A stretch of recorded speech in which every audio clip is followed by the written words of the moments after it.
Alright everybody, day 7 here, not consecutive, but video 7.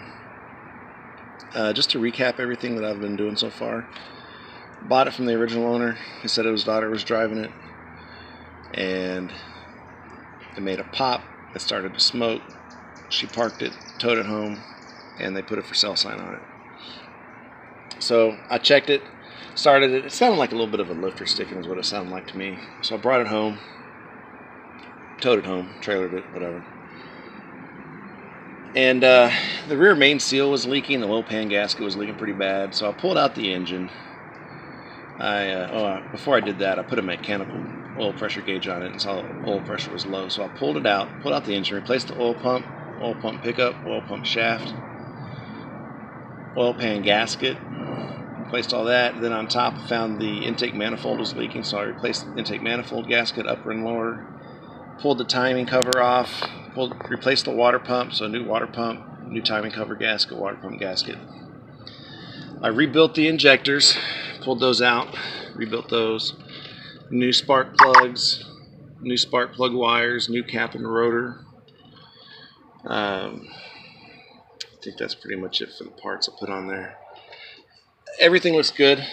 I started it yesterday, or 2 days ago for the first time. After putting it back in, there was a little bit of a tick, but that went away pretty quickly, and it hasn't come back. So yesterday I drove it around, put the seat in it, drove it around to the parts store and back. Everything was good. I was real happy with the way it ran, the way it shifted.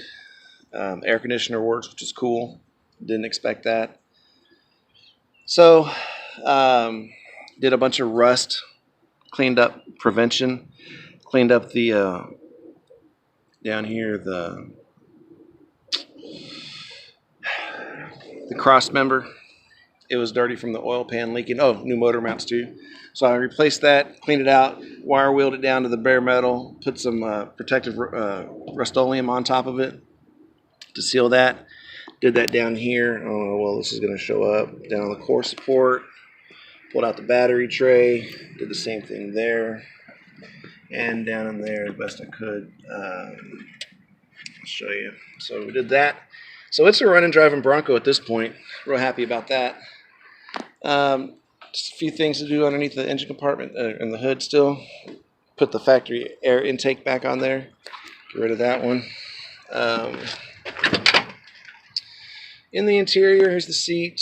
Put that in so I could drive it yesterday. I'm going to take that out. And next step, I'm probably going to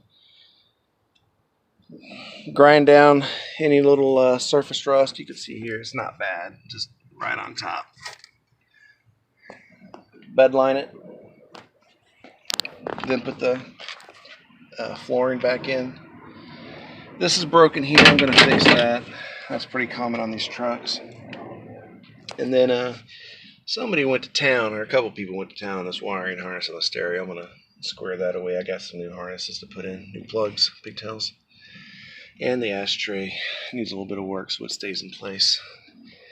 And so now that it runs and drives, next step is the interior on the inside, so we'll see what happens there. All right, thanks y'all.